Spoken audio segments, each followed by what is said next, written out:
Good morning, good afternoon, and good evening. I am Joey Francis, your life, love, and relationship coach. Thank you so much for joining me. I was talking to a woman recently. No kidding. She's in her early to mid 40s. Beautiful, smart, caring, loving, and by all accounts, a real catch. She's been single for the past 8 years. And from what she told me, finding a real match has not been easy. I know. We've all heard that one before. Some of us are living it. But here's what caught my attention. She's been talking to a man she really likes. But it seems like he's losing interest in setting up another date and being more present. So I asked her a very simple question. Why don't you reach out to him? She refused. Honestly, it's like I said to her that I killed her dog. She refused because in her mind, that's not her role. The man should reach out. The man should plan the date. The man should pursue. The man should court the woman.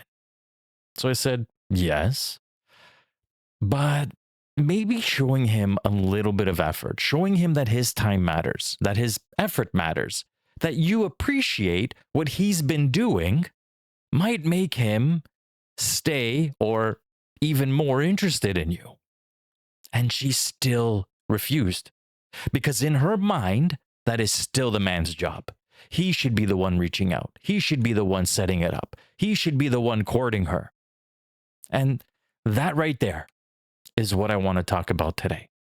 Because some people are not blocked by lack of desire. They're not blocked by effort. They are blocked by outdated beliefs about how love is supposed to begin. That is the whole episode. This one interests me because I get it. I understand why effort matters. I understand why a woman wants to feel pursued and why initiative from a man is attractive. It should be. Feeling wanted matters.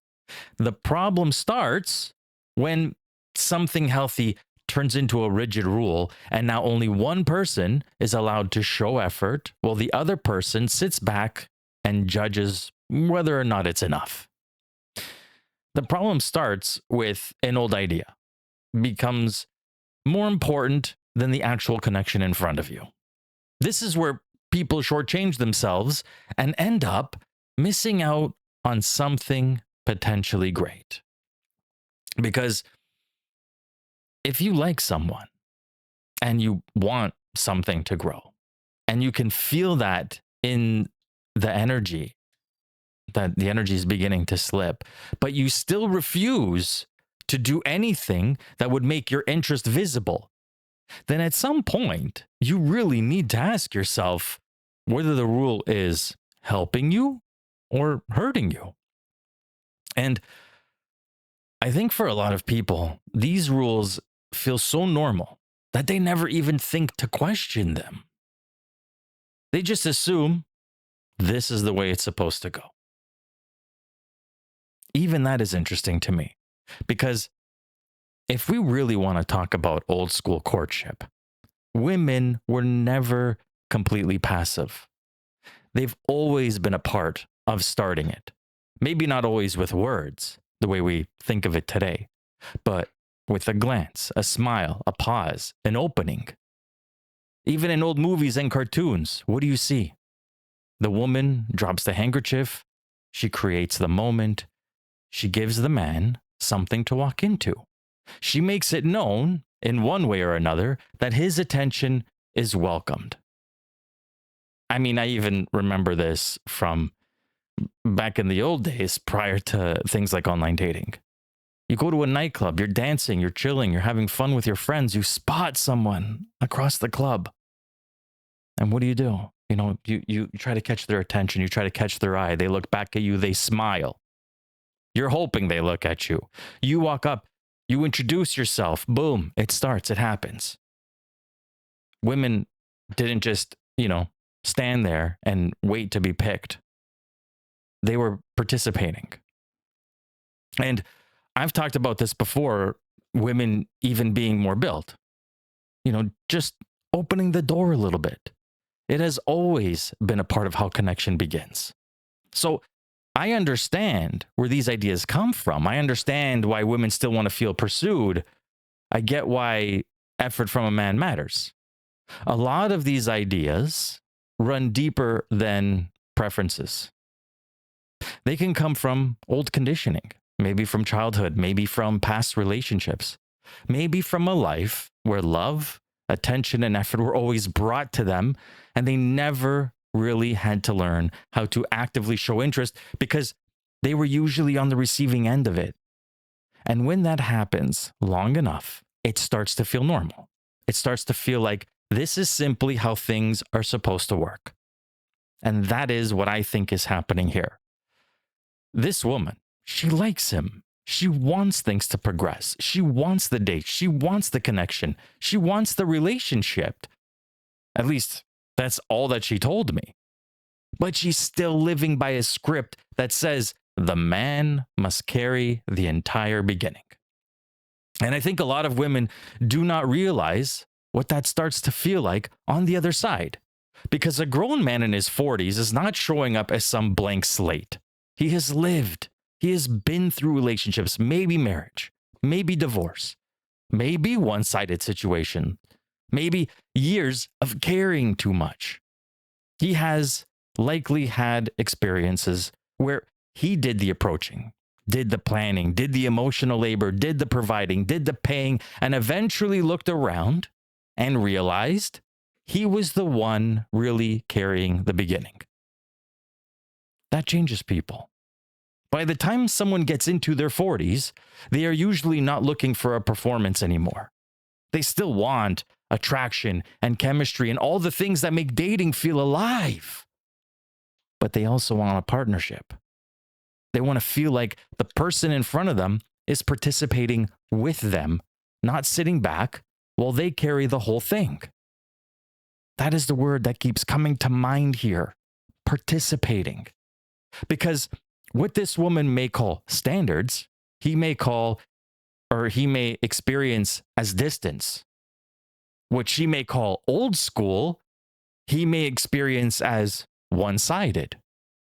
What she may call being courted, he may experience as being tested. And this is where things quietly fall apart. Because a man can only keep reaching for so long before he starts wondering whether he is building something with someone or simply performing a role for someone else's convenience. And that wears people down. And I think this is one of the places where modern dating gets stuck, especially for people in second or third chapters of their life. Once upon a time, courtship existed inside a much bigger structure. Men pursued, provided, carried one kind of burden. Women ran the home, raised the kids, carried another kind of burden. People can argue about those roles all day long, but there was at least a structure both people understood. Now, in middle age, especially in second and third relationships, a lot of that is gone. The children may already be grown. The homes already exist. The routines are already built. The careers are already built. The life is already happening. So what's left? Partnership, companionship, two adults figuring out how to build something peaceful, loving, and meaningful together. And in that kind of relationship, constant one-sided pursuit starts to feel outdated very, very quickly. Because when the old structure is gone, reciprocity matters more. And I want to be careful with that word because people hear reciprocity and immediately think it means both people have to do the exact same thing. That is not what I mean. I do not mean that if he plans one date, she plans the next. I do not mean that if he sends one good morning text, she has to send the next one. I do not mean that everything has to be mathematically even. That is not real life. Reciprocity does not have to look identical. It has to feel meaningful to both people. That is the point. People need to feel wanted. Both people need to feel chosen. Both people need to feel that their effort lands somewhere real. And that is why this story matters. Because from her point of view, she may feel like she's doing enough simply by responding, agreeing to the date, showing up and being there. From his point of view, he may be getting very little that actually reassures him. He may genuinely like her, enjoy her company, and want to see where it goes. But after a while, the bigger question starts creeping in. Does she actually want me here? Or am I just here because she has nothing better to do? And that matters. And this is the part I think women sometimes miss. Because, let's be honest, men aren't not always great at saying it out loud. But the facts are, men want to feel wanted too. Men want to feel chosen too. Men want to know their effort means something too. And because most men have spent most of their lives doing the approaching, the initiating, the guessing, the risking, the reaching, a small signal from a woman can go a very, very long way. A glance, a smile, a message, a simple, "Hey, I was thinking about you." Even something that small can land in a very real way because it tells him he is not doing all of this for no reason. That matters more than people think. And if you don't believe me, to those of you that are listening and are in a relationship or are dating someone or even talking to someone, females specifically, this is to the females. Send the guy you're talking to a message right now. Tell him, "You crossed my mind." You don't even have to say you love him or like him or anything. Just, "You crossed my mind and I just wanted to say hi." And see what happens. The guy will melt. I have said before that more women should be bold. More women should make the first move. More women should at least open the door just a little bit. Not because they need to take over the whole dynamic, because it helps. It makes things clear. It tells a man, yes, you are welcome here. And for most men, that stands out because they hardly ever experience it. So if we bring back to this story, I think the issue becomes very simple. She likes him, clearly. He doesn't feel enough of that from her. He starts pulling away. And see, here's the thing, because I know what you might think. Maybe he doesn't like her. Maybe he doesn't like her. But at least in my head, if somebody doesn't like another person, they don't slowly pull away. It's usually more abrupt. Either they ghost or they're honest and they're like, "Hey, you know what? I'm not feeling this." As opposed to, does she like me? Doesn't she like me? Does she like me? Doesn't she like me? I don't know. And she probably reads that as problem with his effort. He might be reading it as problem with her lack of participation. And that is a very different story between the two. And this is why I think old ideas about courtship can quietly sabotage modern connection. Because the old idea says, if he likes me, he should keep coming. Modern adults' reality says, if I keep coming and getting very little back, I'm eventually going to feel alone in this. Why even bother then? And that's not a complaint. I think if people were a little bit more honest about that, a lot of confusion would just disappear. She does not need to become someone else for this to work.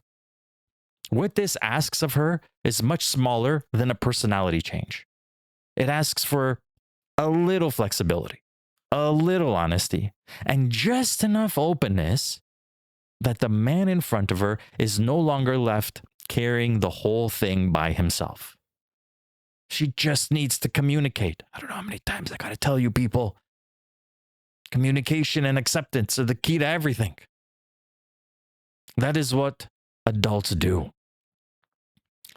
They make themselves known. What I suggested to her was very simple. Tell him the truth. Tell him, listen, I'm a little old school. I know I probably don't always show interest the way other people might, but I really do like you. I'm happy where things are going, and I appreciate the effort you've been making. That's it. And that would go such a long way because now he has something real to work with.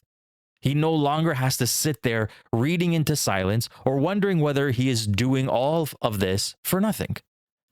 He can actually feel that his effort is landing somewhere, and that changes the whole dynamic. And I think that is such an important point.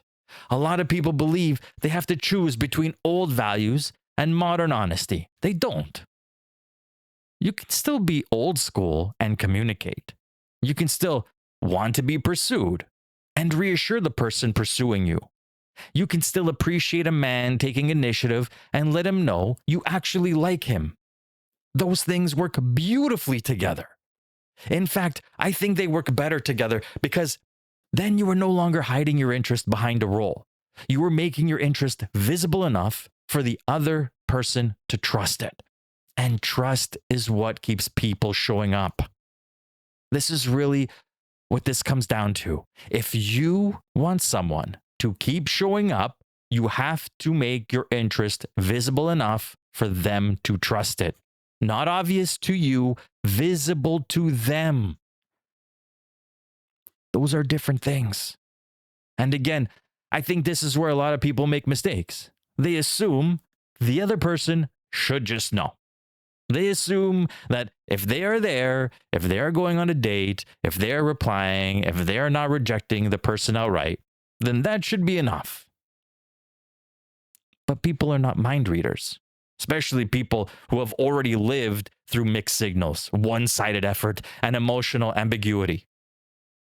By this age, a lot of adults have no interest in building hope off of crumbs. They want something they can feel. They want some sign that says, yes, keep going. I'm here too.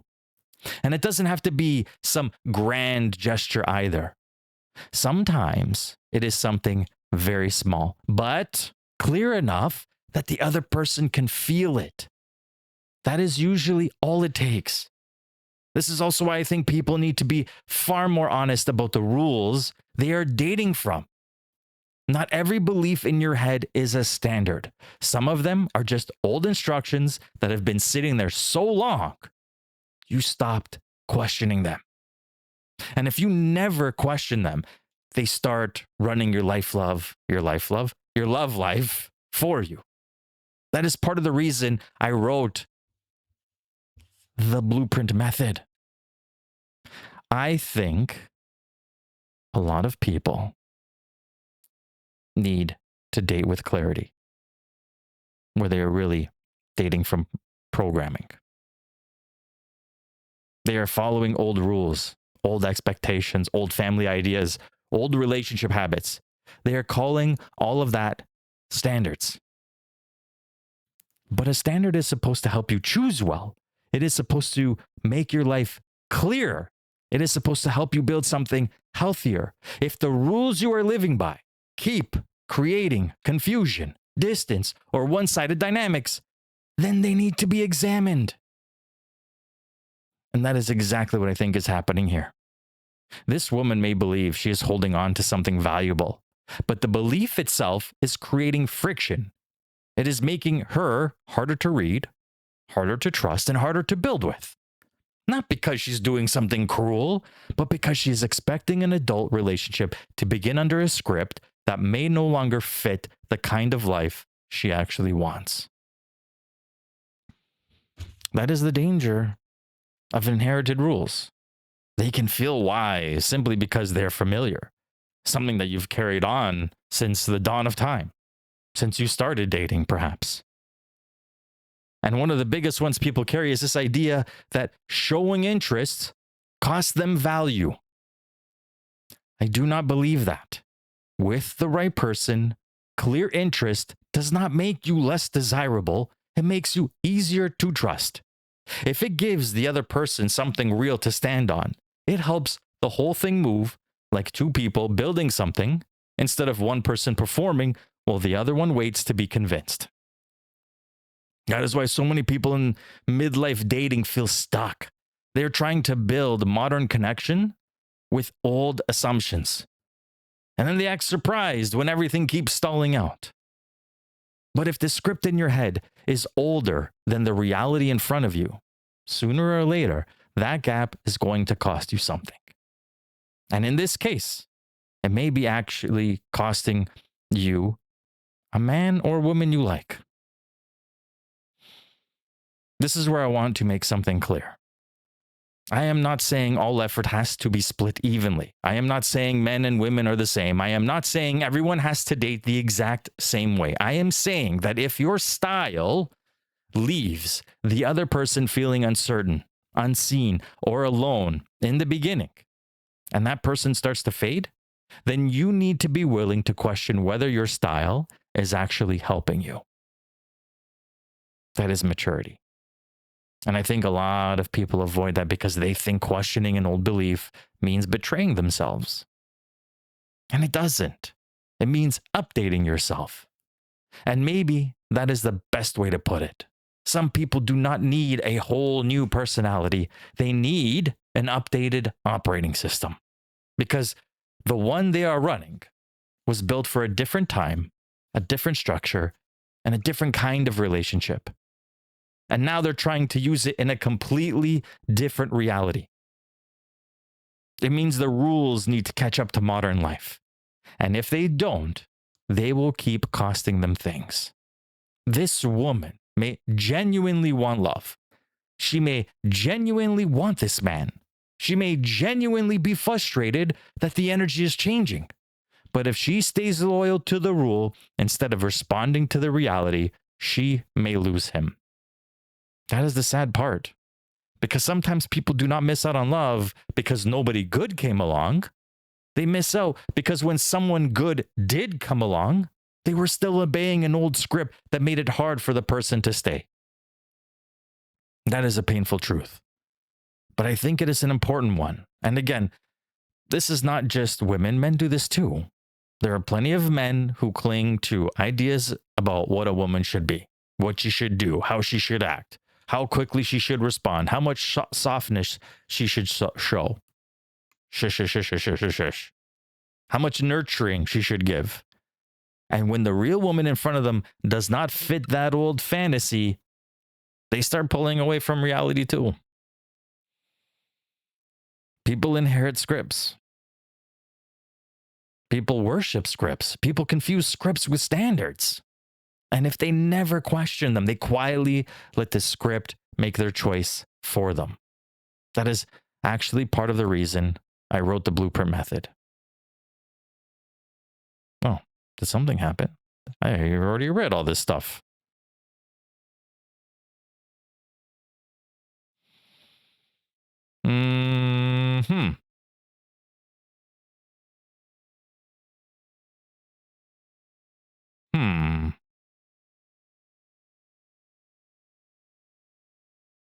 Nope, there we go.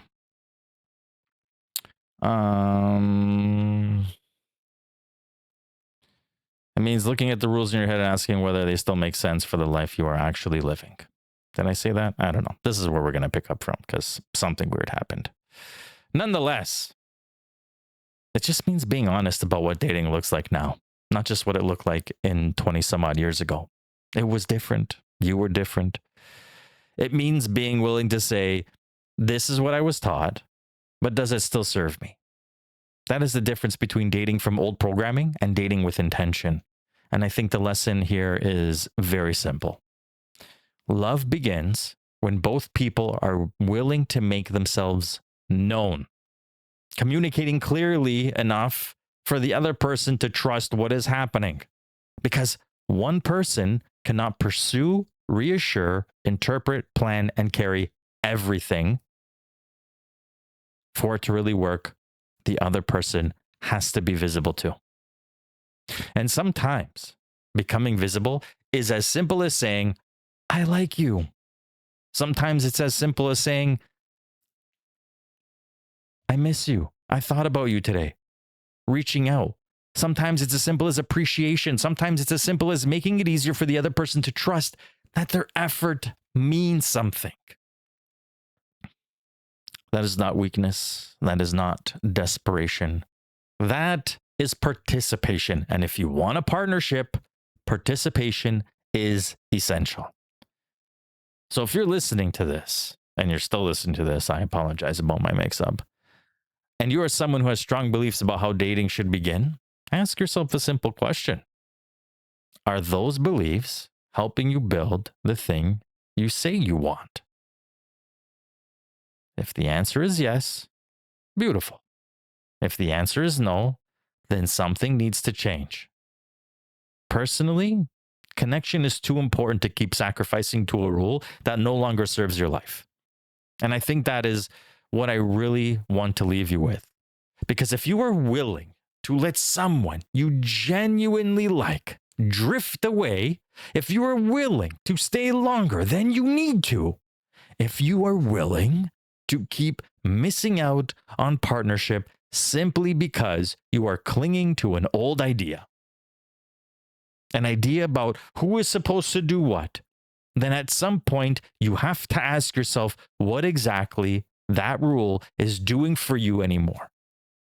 Because once a relationship actually begins, once it becomes real, once it moves past the early dating phase, I would hope that you are not sitting there waiting for the other person to do everything forever. I would hope you call them. I would hope you reach out. I would hope you tell them you miss them, tell them you love them, plan something thoughtful for them, surprise them, make them feel wanted, and show them that they matter. And if that is the kind of relationship you eventually want to build, then what exactly is the difference now? What is so damaging about reaching out, expressing interest, or giving someone enough reassurance to know that their effort is landing somewhere real?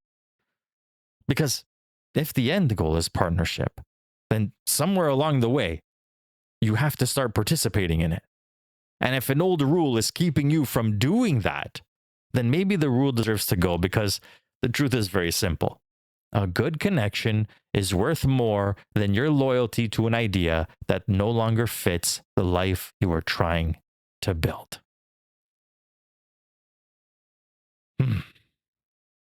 Let that sink in.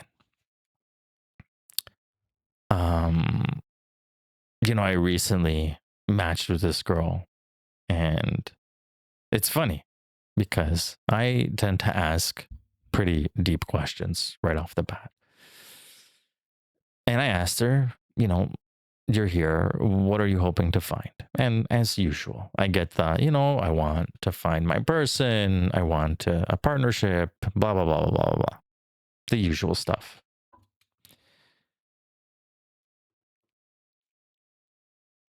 Every time I message her, I may get one reply a day back.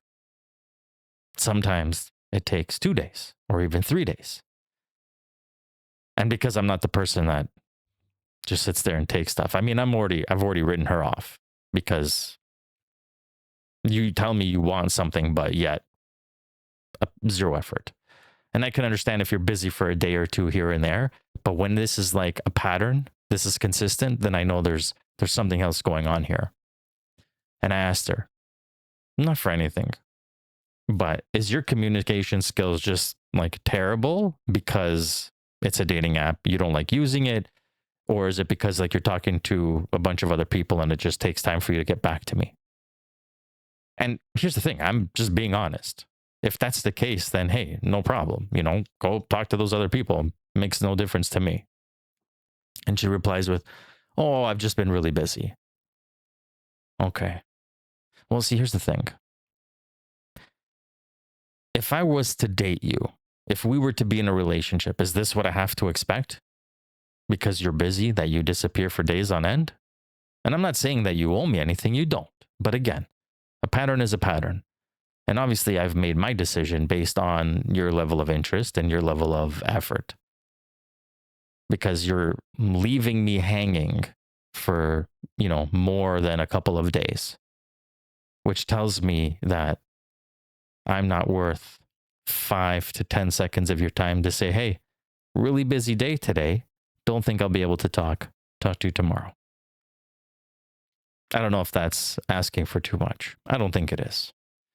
Because again, if you truly want to build something, then you have to be intentional. And to be intentional is to put effort into it. Anyways, I just thought that I'd throw that out there because it coincides with this episode. Because she even said to me straight out, I want a man that's going to lead. I want a man that's going to do this. I want a man that's going to do that. And it's like, okay, that's fair. But where's your side of the effort? What are you waiting for me to do? Ask you out on a date? I don't even know you. I haven't even had like a real conversation with you because it's so sporadic. I don't know. Some of you people out there need to figure your shit out. But anyways, thank you so much for listening. I appreciate you more than you will ever know. And if you want to get in touch with me, ask me a question, send me a story, or tell me what you thought of this episode. And please just don't remind me that I messed up. Go to joeyfrances.com. That's joeyfrances.com. There you can send me a message. You can also find my books, including The Blueprint Method and The Logical Guide or The Logic of Me, a guided journal for self-discovery. And Fate is Bullshit. I really have to update the website. This might not be there, but you can find this on Amazon by searching this or searching my name, Joey Francess, JoeyFrances. It's already up. So if you really want this, you can grab it. I still have to record the audiobook version. It's on my to-do list. But again, thank you so much for being here. And I want you to remember this. A real connection is worth far more than old rules that keeps leaving you alone, keeping you from finding somebody. Suck it up, buttercup. You don't need to have so much pride. I'm not asking you to change your ways, just asking you to reach out a little bit. Reach out and touch somebody. Till next time.